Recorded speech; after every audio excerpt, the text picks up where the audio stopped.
Avec des tonnes de papier.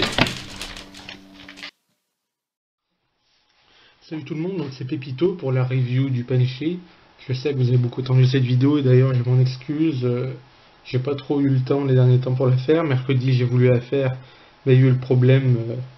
J'ai une arête du Punchy qui a popé et j'ai passé tout l'après-midi presque à la chercher en vain. Je l'ai retrouvé le soir sur ma multiprise en mettant en charge mon portable. Donc pour la review, je vais comparer le Zenshi ici avec des stickers normaux aux Zenshi avec les stickers fluo. Voilà, donc niveau turn, le Punchy a un très bon turn, il est très rapide, comme on peut le voir. Mais le seul petit souci qu'il a et qu'on reproche vraiment d'attendre les mois au Punchy, c'est que comme on le voit là, je sais pas si on entend sa vidéo, mais il a un blocage, il a des sortes de crans quand on tourne. C'est pas vraiment dérangeant, mais ça se sent et il faut vraiment y prendre l'habitude. Moi je sais que j'ai pris l'habitude et ça me dérange plus, mais Yann n'aime vraiment pas ça et reste 100% fidèle à son Zenshi. Le corner cutting, ça vide la partie que je crains un peu, vu qu'il a popé la dernière fois. Bon, après je tiens à préciser que c'est la première fois qu'il me popait. C'est peut-être que j'ai trop poussé, ou voilà. Donc, on voit qu'il a pas de mal, hein, à couper les coins. Même à 45 degrés. Il force un peu. Et là, hop, mais il passe. C'est quand on y va un peu plus, là, voilà, on croit que la pièce à l'arrière, elle va popper. Mais on relâche un peu et on y retourne et ça passe. Vous voyez? Après là, ben, voilà, c'est impossible. Si je compare avec le corner cutting du Zenshi, enfin lui déjà, à 45 degrés, on sait qu'il a pas de mal. Aucun problème. Et si je vais un peu plus loin, il y va.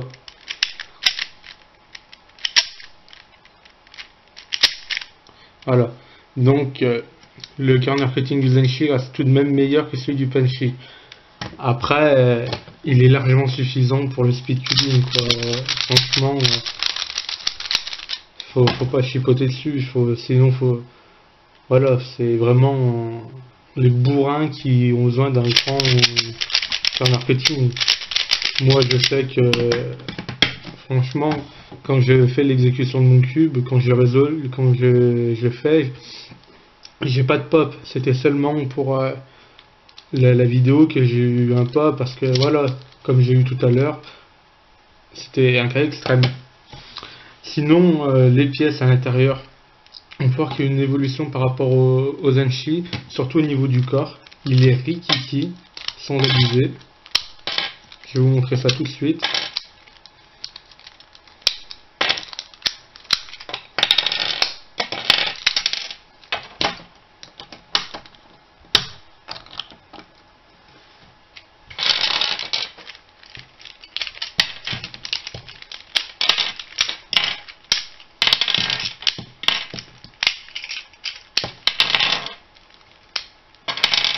Donc là, le Zenshi avec le corps normal.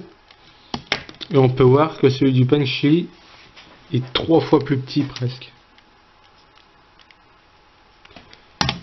Et on peut le voir là, la pièce centrale bouge énormément du fait de la vis. Du coup elle est moins ancrée dedans et ça bouge plus.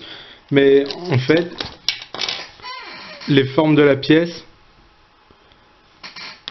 fixent ses centres et ça bouge plus et c'est nickel. C'est super bien fait. Ensuite, ce que j'avais pensé pour éviter là les blocages, peut-être qu'il faudrait modder le cube, mais perso j'ai jamais modé de cube, je sais pas si c'est difficile à faire ou pas. Je sais qu'Yann a modé son Shinshu 5x5.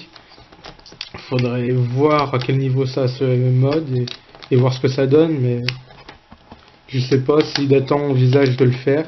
Moi personnellement je pense pas le faire, je vous le dis, parce que c'est assez compliqué, et puis si on se craque, ça... Enfin voilà.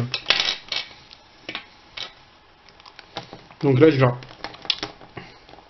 En fait, il est très dur à remonter, il est très chiant. Il faut bien tirer la face pour mettre une pièce.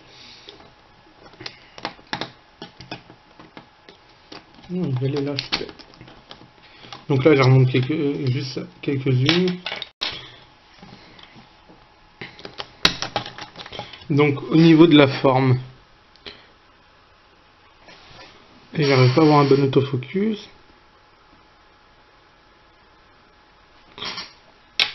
Donc à droite le Zenshi, à gauche le Panshi. Donc on peut voir que l'arête du Panshi a une forme beaucoup plus élargie qu'à celle du Zenshi. Bon. J'arrive pas bien à voir. Là peut-être on voit bien. Voilà. Comparé à celle du Zenshi, qui est beaucoup plus fine. Ça ressemble assez un peu à l'arête du Gyeong 2. Pas du Gyeong 2, pardon, du Lunui.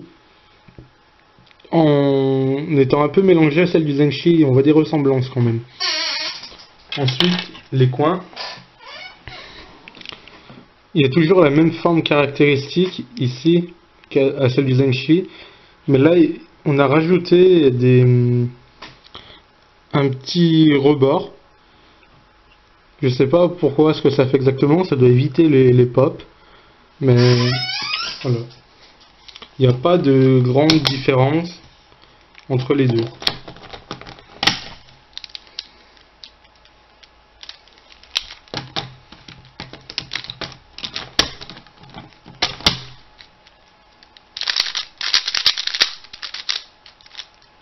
Hop.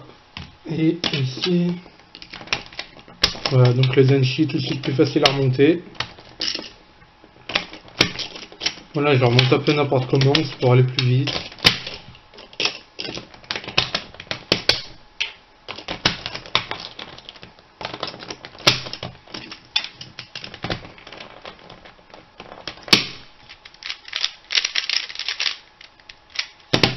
Bah, j'ai eu de la chance, il était bon. Donc, pour finir et parler globalement de ces deux cubes, le Zenshi reste tout de même un très bon cube. D'ailleurs, je préfère un peu au Banshee. Mais le Banshee a un petit quelque chose de plus, c'est le fait dans son turn. Je sais pas, je trouve qu'il est quand même un peu plus rapide que mon Zenshi. Donc, je garde et moi j'utilise toujours mon Zenshi. Après, si je compare au Zenshi de Dayan, le Zenshi de Dayan est un peu plus rapide.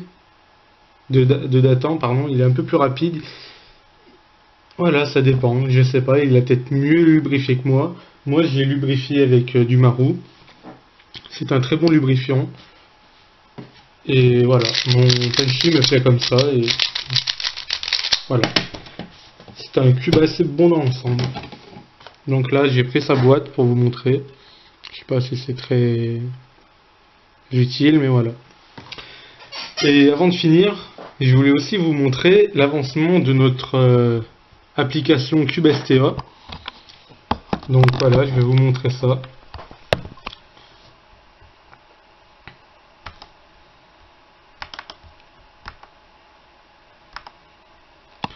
Donc voilà ce qu'on obtient. On a le scramble, généré aléatoirement par l'ordinateur avec le patron. Et ici une autre fenêtre avec le chronomètre. Donc si j'appuie sur la touche espace, ça me lance le chronomètre. Voilà. Puis évidemment, ça me génère un nouveau scramble. Et donc là, je peux faire un avérage de 5. Donc je vais faire des temps bidons. Et donc voilà, il m'a sorti l'avérage 0,068 et un baisse de 0,47. Ensuite, on a intégré d'autres fonctions avec la touche F1. Là, on peut entrer le nombre de mouvements par mélange. Donc par exemple, je peux mettre 2. Et du coup, les mélanges seraient des mélanges jusqu'à 2 mouvements. Donc L-, L2. Et c'est pareil, après, je peux faire, si je veux, des avérages avec des scrambles à 2 mouvements. Bon, c'est pas intéressant, mais bon. Voilà. Ensuite, là, on peut entrer le nombre de temps par avérage. Donc si je vais faire un AVG de 12, je rentre 12, et voilà. Ça me génère un chronomètre qui va faire un avérage avec 12 temps.